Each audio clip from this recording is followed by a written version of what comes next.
Para pendengar dimanapun Anda berada, welcome to Podstania, program podcast dalam rangka memperingati Disnatalis 5 Politeknik Keuangan Negara STAN. Bersama saya, Septianti Saipul. Bersama kita telah hadir seorang alumni STAN yang sangat hebat.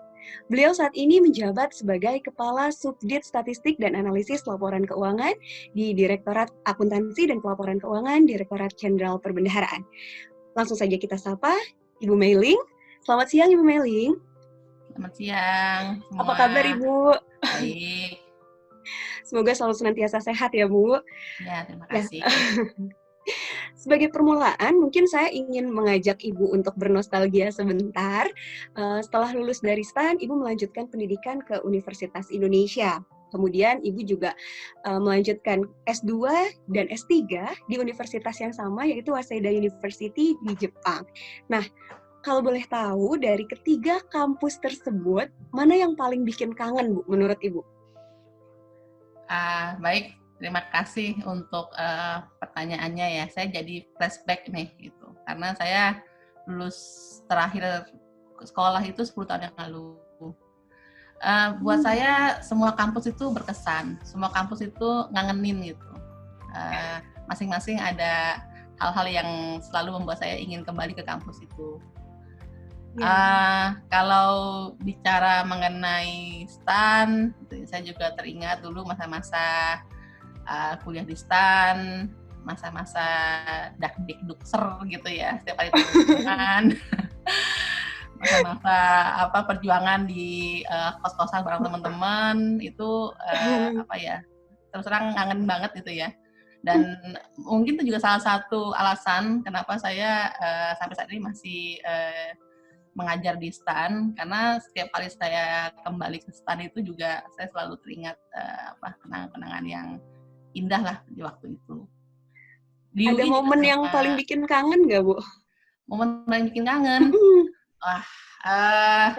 Yang paling bikin kangen itu ini kebersamaan di STAN ya. Artinya kita kan dulu ngekos gitu kan. Saya kebetulan sharing rumah sama teman-teman di kampus gitu kan. Ya kita makan bareng, cerita bareng, kadang-kadang nangis bareng juga gitu kan. Itu nggak bisa terlupakan lah momen-momen itu. Apalagi kalau nggak balance ya Bu, abis ulangan. Waduh, itu udah antara pucet dan khawatir gitu kan. Tuh. Iya, Ibu kan S2 dan S3-nya di Jepang ya Bu ya. Mungkin sebenarnya kalau dihitung mungkin lebih lama di Jepang ya Bu daripada di STAN kalau misalnya dijumlahin gitu keduanya itu. Nah, ngomong-ngomong tentang Jepang, saya itu sangat tertarik Bu sama negara Jepang. Saya juga pengen banget kuliah di sana.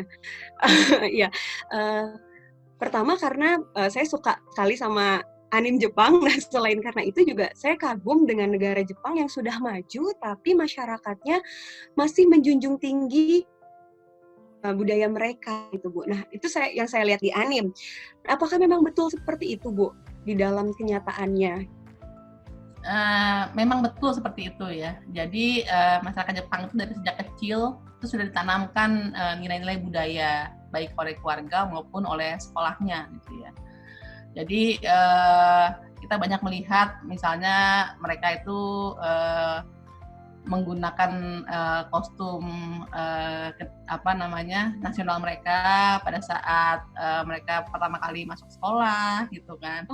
Kemudian juga ada berbagai aktivitas budaya di sekolah, misalnya minum teh gitu ya. Kemudian juga kaligrafi dan berbagai kegiatan budaya lain gitu. Mereka sangat antusias mengenai hal ini. Ya, itu merata di seluruh prefektur ya Bu, kalau di Jepang itu provinsinya prefektur ya? Merata di seluruh prefektur, ya seperti itu. Karena memang sebenarnya budaya mereka itu bisa dibilang lebih homogen ya dibanding dengan Indonesia gitu.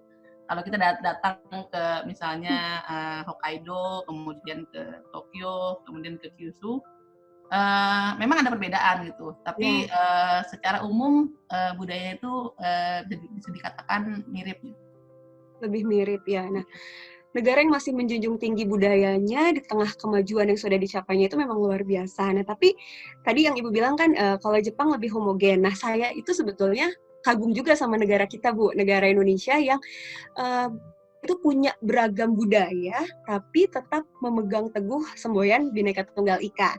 Nah, tapi dalam pandangan saya, sepertinya semakin ke sini, kayak budaya gotong royong kita, budaya saling menghormati, saling menghargai, itu sudah mulai terkikis kalau dalam pandangan saya. Apakah Ibu juga memiliki pandangan yang serupa atau gimana, Bu?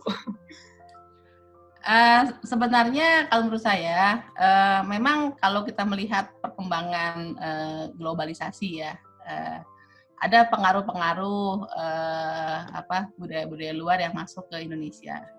Namun saya masih melihat masih ada sebenarnya dasar bangunan yang kokoh di sini sebenarnya gitu.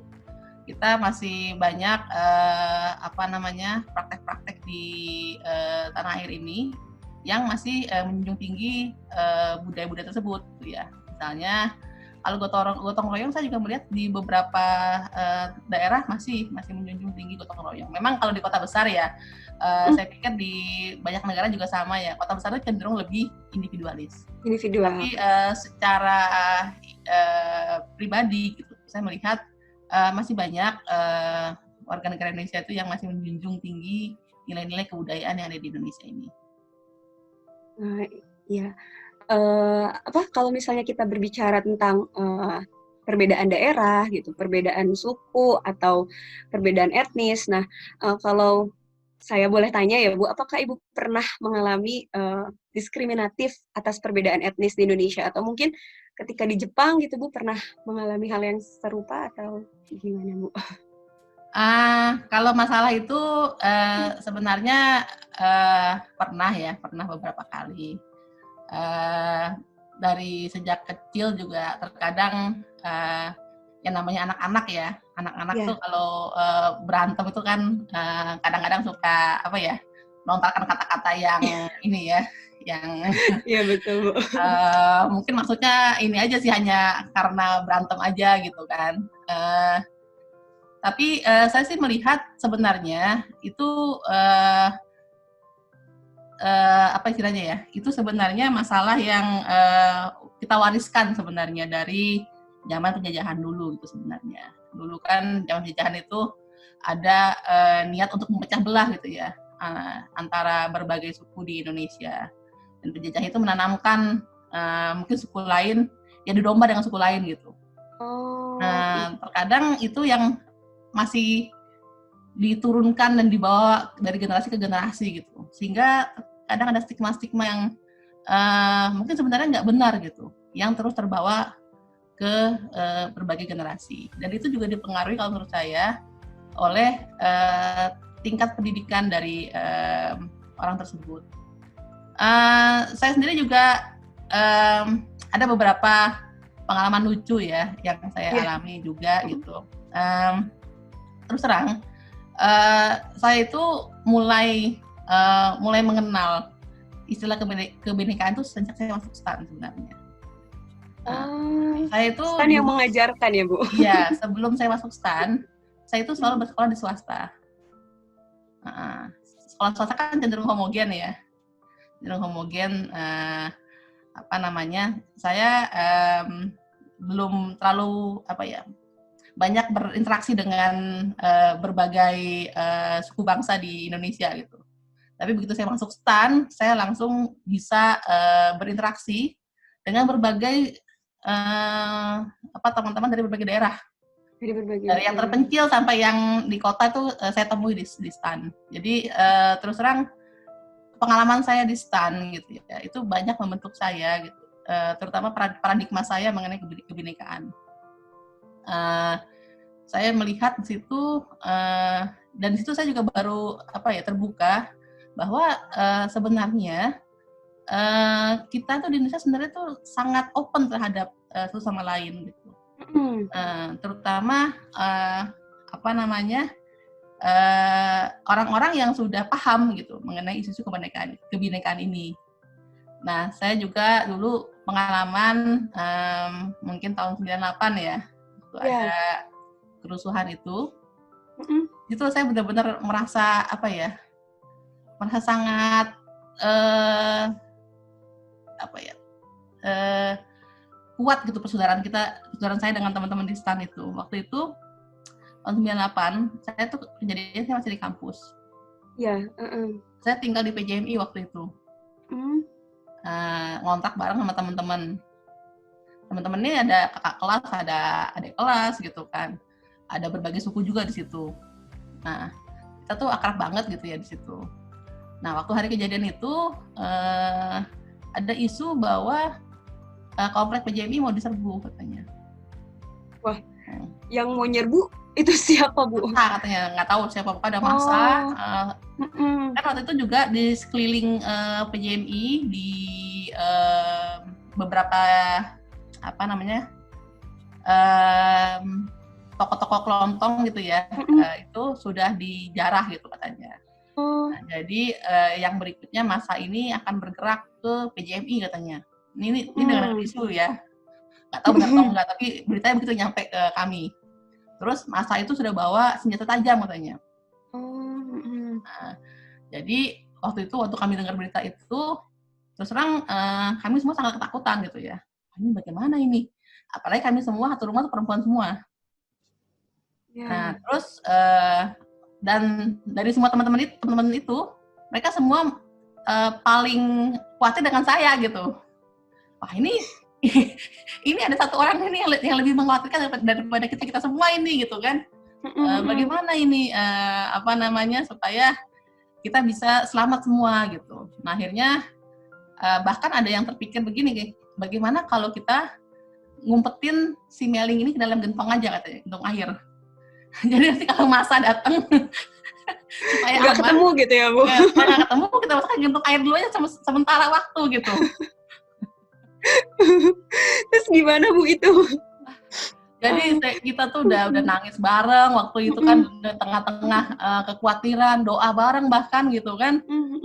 Akhirnya untungnya gitu ya semua berkat lindungan Tuhan, akhirnya masanya nggak jadi datang. Masanya nggak jadi datang. Nggak jadi masuk PJMI lah waktu itu gitu. Dia muter kemana, pokoknya akhirnya nggak jadi datang gitu kan. Dan kami waktu itu sangat bersyukur sekali gitu. Tapi di situ saya melihat gitu kan, bagaimana kita itu dari berbagai suku gitu kan. Di saat yang seperti itu kita saling mendukung, saling peduli gitu ya. Dan itu sangat membukakan mata saya gitu, bahwa sebenarnya di Indonesia ini kita semua tuh saling peduli sama lain gitu. Hanya saja mungkin sebagian masih terbawa oleh stigma-stigma yang warisan dari zaman dahulu kala. Jadi mungkin akar permasalahan yang membuat kadang orang itu lebih sensitif dengan perbedaan etnis atau perbedaan suku agama, yaitu warisan dari kolonial ya, Bu, dari zaman kolonial, yang itu semestinya di zaman sekarang ini ya sudah tidak boleh lagi ada stigma-stigma seperti itu. Gitu, iya. Memang mungkin perilaku diskriminatif juga masih dilakukan ya, Bu, sama beberapa oknum, tapi kan tidak menggambarkan keseluruhan masyarakat secara umum satu negara gitu. Ya mudah-mudahan oknum-oknum itu bisa mereka bisa insaf lah ya, Bu, kayak sadar kalau para pelaku diskriminatif ini, semoga mereka juga sadar bahwa yang mereka lakukan itu salah gitu.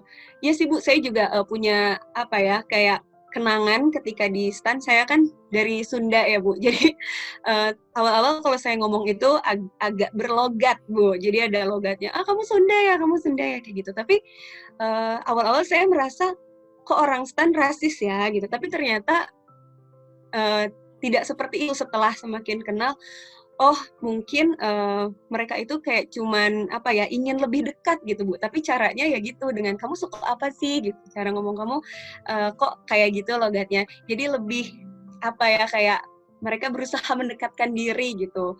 Itu sih pengalaman saya di STAN juga seperti itu, Bu. Oke, mungkin berbicara tentang diskriminasi kan, sejarah Indonesia juga pernah mengalami beberapa catatan sejarah kelam, termasuk tragedi 98 ya, Bu ya. Diskriminasi ini terjadi baik karena perbedaan agama, suku bangsa, maupun mungkin baru-baru ini karena pandangan politik.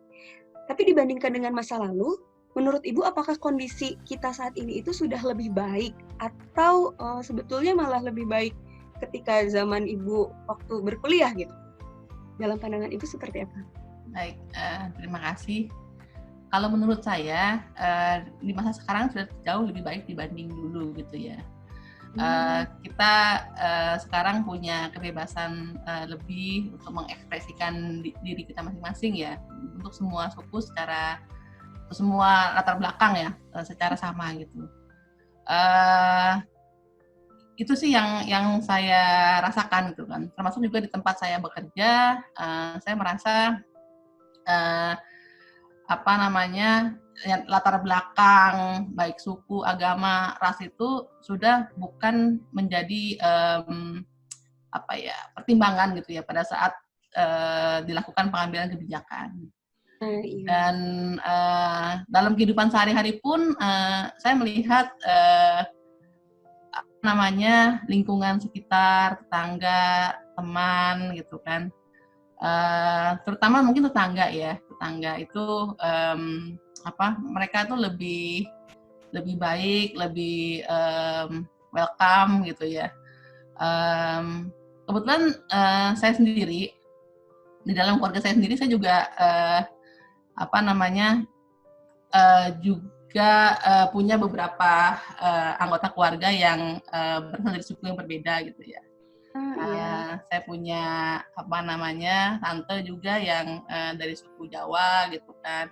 Saya juga punya saudara juga ipar dari suku Batak misalnya. Dan artinya saya juga melihat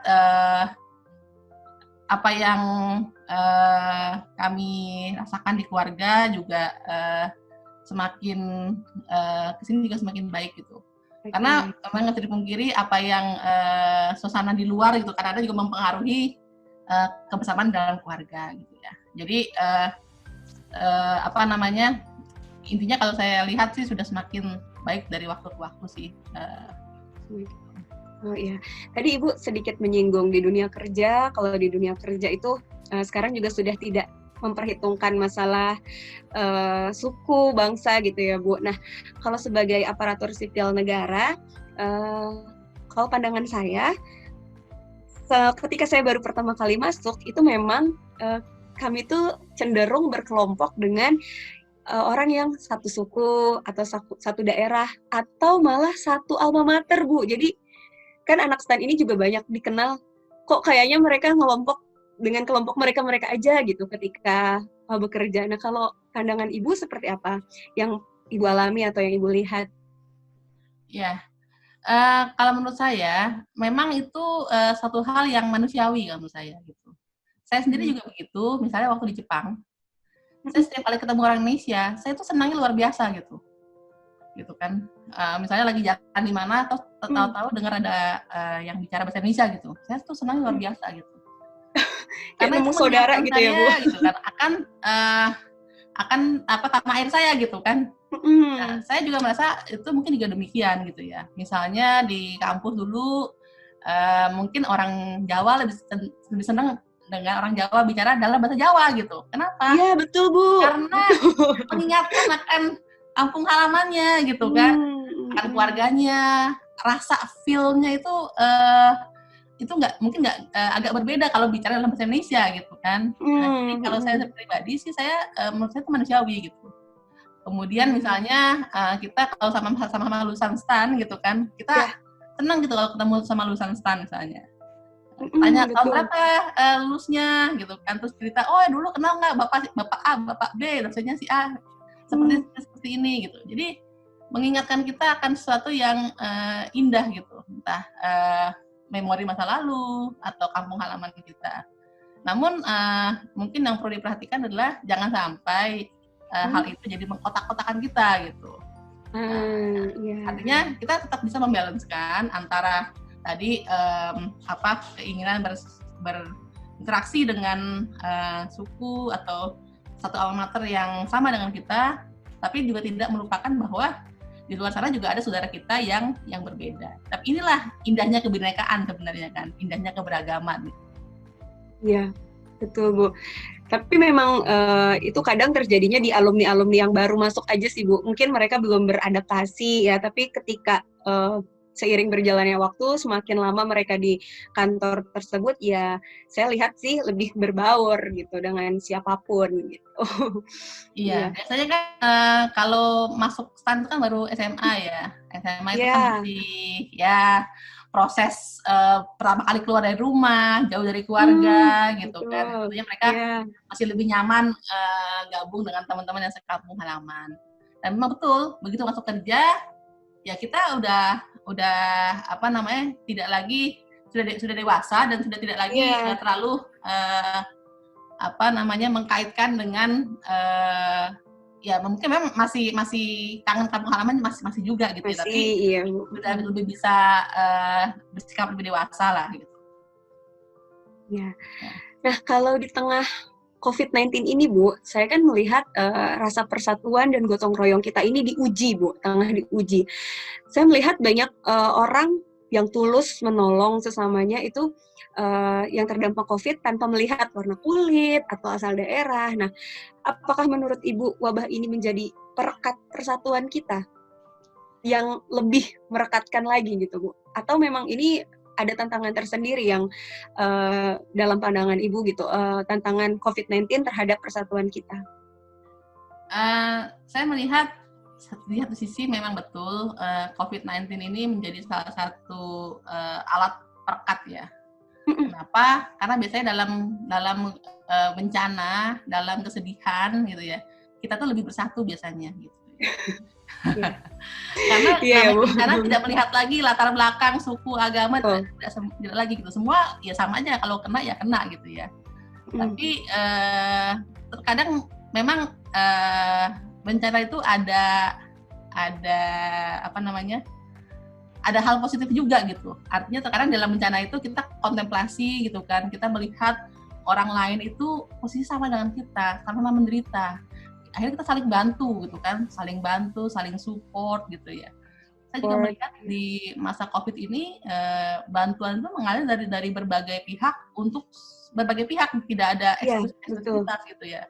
Nah disitulah ya memang bencana tidak untuk disyukuri ya, tapi ada hal-hal yang bisa kita tarik hikmahnya dari bencana ini gitu ya. Kita bisa lebih care dengan orang lain dari berbagai latar belakang dan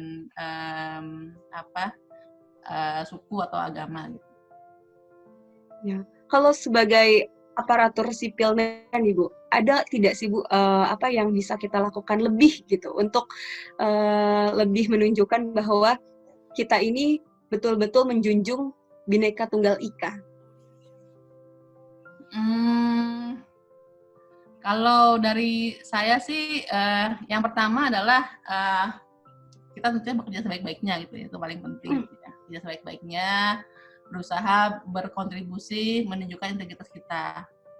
Kemudian yang kedua, pada saat kita bekerja, kita kan juga harus bersinergi dengan berbagai pihak gitu ya. Nah, kita pada saat bersinergi ini, kita junjung nilai profesionalitas gitu ya. Kita profesional, tidak memandang tadi latar belakang tadi gitu ya. Kita bekerja untuk negara ini gitu. Bagaimana membangun sinergi dengan berbagai pihak, tujuannya apa? Tujuannya adalah untuk membangun negara ini. Kemudian juga di dalam sistem, kita juga sudah melakukan berbagai reformasi di dalam sistem kita.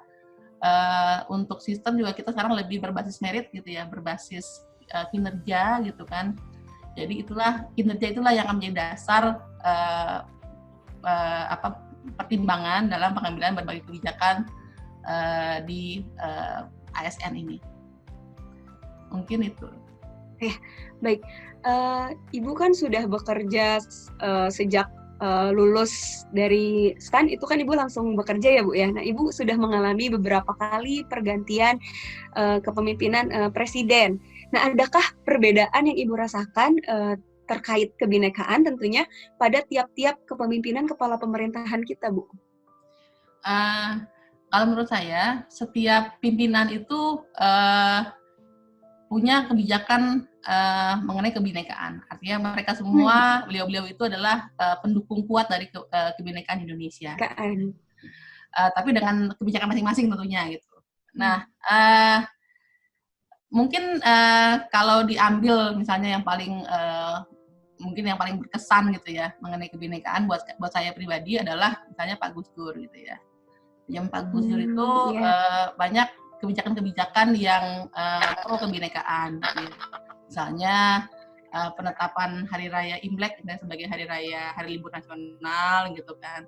Terus penetapan kepercayaan gitu ya sebagai salah satu agama gitu kan. Itu menurut saya sangat bagus sekali untuk mendorong pendidikan di Indonesia. Namun juga pimpinan-pimpinan lain juga masing-masing dengan porsinya, dalam kebijakannya juga menurut saya sangat mensupport kebinekaan gitu ya. Dan tentunya mereka itu terpilih dari 250 juta rakyat Indonesia dengan berbagai suku bangsa, berbagai suku, berbagai agama, latar belakang. Pastinya sudah merupakan perwakilan dari kebinekaan itu sendiri. Ya, berarti kalau tadi Ibu mengatakan tentang Gus Dur, berarti apakah memang beliau itu adalah sosok yang Ibu kagumi, yang betul-betul menjunjung tinggi moto Bhinneka Tunggal Ika, Bu?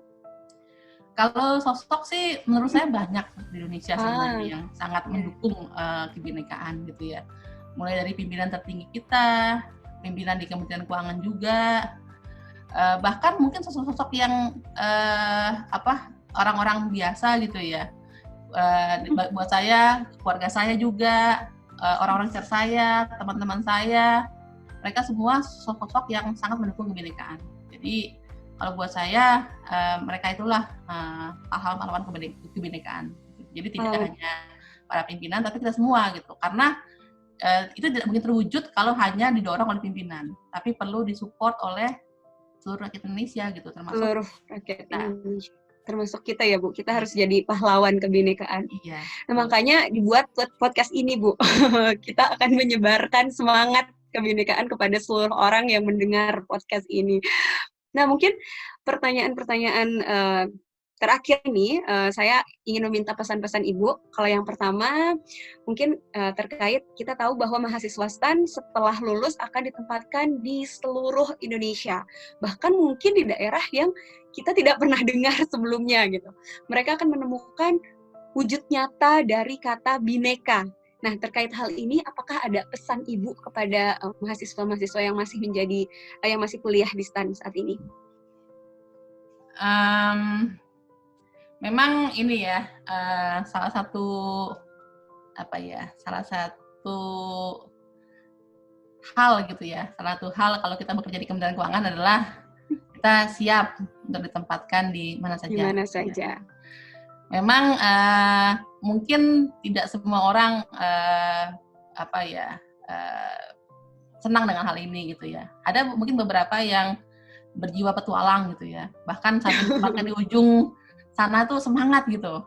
Tapi senang ada ya, Bu, juga, tetap senang. Iya, ada juga yang mungkin lebih prefer dekat rumah, dekat keluarga, dekat teman-teman, sehingga mudah pulang kampung, mudah ketemu keluarga gitu ya. Masing-masing itu semua ada plus minusnya kan. Plus minusnya. Memang selagi masih muda gitu ya, kita bagus juga gitu kalau kita misalnya bisa melihat keindahan Indonesia di berbagai tempat gitu ya. Tapi saya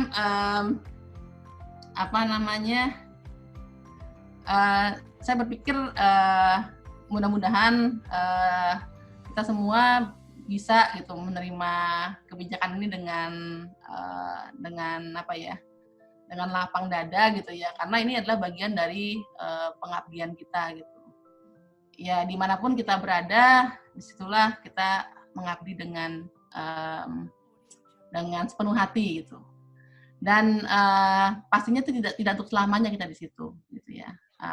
Kita pasti akan ada masanya kita akan dipindah ke tempat yang lebih baik gitu ya, ke tempat yang mungkin lebih sesuai dengan kebutuhan kita gitu ya. Jadi semua itu akan berputar, akan ada masanya gitu. Dan mungkin kalau saya boleh sharing sedikit ya, pengalaman Boleh saya banget, Bu. dulu memang bukan penempatan wilayah sih. Dulu saya itu waktu penempatan instansi, saya tidak mendapatkan instansi yang saya inginkan. Jadi waktu itu saya sangat kecewa terus terang gitu ya. Saya berpikir saya sudah belajar keras 3 tahun untuk bisa masuk ke instansi ini gitu. Ternyata tidak terkabul apa yang saya inginkan gitu ya. Tapi di dalam kekecewaan saya tetap menjalani masuk ke instansi yang dipilihkan untuk saya.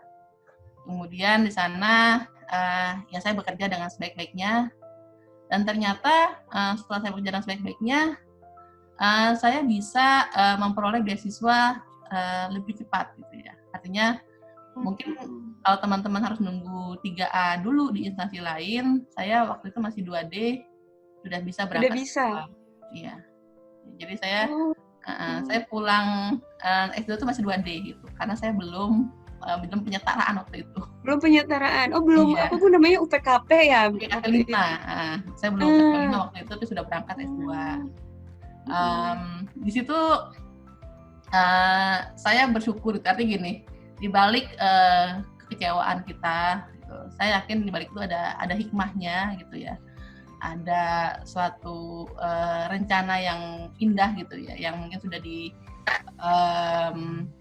oleh Tuhan gitu buat kita gitu ya.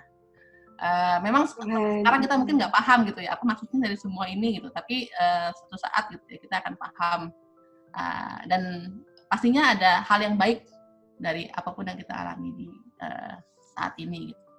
Iya. Saya juga percaya skenario Tuhan itu adalah skenario terbaik buat hidup kita. Ya, mungkin pesan terakhir Bu, ini kan ulang tahunnya STAN yang saat ini itu podcast ini dibuat dalam rangka memperingati ulang tahunnya STAN. Nah, dalam rangka ulang tahun STAN ini mungkin ada pesan-pesan Ibu untuk PKN STAN atau mungkin untuk alumninya Bu, untuk PKN STAN terkait kebinekaan ataupun hal lainnya juga boleh Bu, pesan lainnya. Baik, mungkin yang pertama selamat ulang tahun untuk PKN STAN gitu ya. Semoga tetap jaya gitu ya, tetap bisa menghasilkan alumni-alumni yang bisa berkontribusi buat bangsa dan negara ini. Amin. Kemudian juga untuk mahasiswa STAN dan alumni STAN gitu ya, saya pribadi menganggap bahwa menjadi lulusan STAN adalah hal yang sangat membanggakan buat saya. Tapi bukan berarti hal ini buat kita menjadi eksklusif gitu ya. Kita tetap harus menjunjung tinggi kebinekaan gitu ya, menjunjung tinggi persatuan. Kemudian kita juga harus membangun sinergi dengan alumni berbagai universitas lain gitu ya, untuk bisa membangun negara ini. Karena membangun negara ini adalah tugas yang berat, tidak mungkin bisa kita lakukan hanya seorang diri gitu. Kita perlu bersinergi tanpa memandang latar belakang tadi. Banyak hal yang masih perlu dibenahi oleh negara ini gitu ya, dan mari kita tunjukkan siapa diri kita, jati diri kita yang penuh dengan kebinekaan ini ke seluruh dunia gitu ya. Kita dunia ya Bu lingkupnya. Dunia ya, kita perlu berbangga gitu ya bahwa kita yang penuh dengan kebinekaan ini tetap bisa solid gitu ya sebagai suatu negara gitu kan, membangun negara ini, menghasilkan karya terbaik buat bangsa dan negara ini. Dan juga mari kita menjaga amanah yang sudah dipercayakan kepada kita. Mari kita menjadi pribadi yang berintegritas di bidang kita masing-masing. Dan mudah-mudahan kalau ini bisa kita lakukan, Indonesia akan semakin kuat dan semakin jaya. Amin. Baik, terima kasih sekali Ibu Meling atas sharing dan juga pesan-pesan yang telah Ibu berikan. Mungkin oke, sebetulnya saya masih banyak pengen ngobrol lagi sama Ibu. Kalau Ibu punya waktu, mungkin kita bisa ngobrol-ngobrol tentang beasiswa Ibu yang ke Jepang itu, gimana Bu? Boleh. Baik, mungkin kita akan ngobrolin tentang beasiswanya Ibu. Nah, Ibu S2 dan S3 di Jepang itu beasiswa ya Bu? Dapat beasiswa. Dua-duanya Bu? Betul. Boleh bisa diceritakan nggak Bu? Biar kita juga para pemburu beasiswa nih, kita nih semangat untuk mengejar pendidikan tinggi, kuliah ke luar negeri, dan dapat beasiswa. Oke. Saya dulu apply beasiswa ke Jepang itu untuk S2 tahun 2002 saya apply ya. Waktu lulus dari UI waktu itu. Waktu itu saya mendapatkan info mengenai beasiswa, skemanya namanya Japan Development Scholarship. Nah, itu adalah beasiswa dari Kementerian Luar Negeri Jepang, gitu ya. Jadi diperuntukkan memang khusus untuk PNS. Khusus PNS aja ya Bu? Iya. Nah, saya di situ memang sebetulnya baru lulus dari UI, cuma saya memberanikan diri untuk apply. Jadi waktu itu saya berprinsip nggak apa-apa, saya apply dulu, saya coba, terus minimal jadi pengalaman gitu kan. Iya, syukur saya bisa berangkat gitu kan. Jadi saya udah berpikir seperti itu. Ibu lulus di UI-nya tahun berapa Bu? Saya lulus tahun 2002 di UI. Ya. Jadi saya masuk UI tahun 2000, ya mungkin lulus dari tahun 99. Masuk UI 2000. Oh, langsung bisa itu ya, Bu? Iya, cepet juga ya. Tadi hikmahnya saya masuk hikmahnya iya, itu. Iya, jadi saya bisa langsung dari STAN tanpa menunggu, saya langsung apply ke UI. Saya masuk UI tahun 2000, lulus 2002. Langsung apply beasiswa ke Jepang, berangkat 2003. Cepat sekali. Iya. Itu cepat banget. Saya aja nunggu 4 tahun Bu buat D4 curhat. Nah, memang semakin kesini semakin diatur gitu ya, supaya sesuai dengan pola dan kebutuhan kepegawaian. Nah, waktu itu yang terpilih 30 orang dari seluruh Indonesia. Kita berangkat 30 orang itu, tapi tidak di satu universitas, ada di berbagai universitas dan di berbagai prefecture. Nah itu saya dapat kursus bahasa Jepang 6 bulan, terus baru lanjut ke program dalam bahasa Inggris, tapi ya. Program bahasa Inggris. Itu kelas internasional gitu Bu? Berarti ya? Betul. Ya, programnya memang program internasional. Jadi waktu itu bareng dengan berbagai mahasiswa dari berbagai negara. Ya. Dan itu juga pengalaman menarik sebenarnya ya.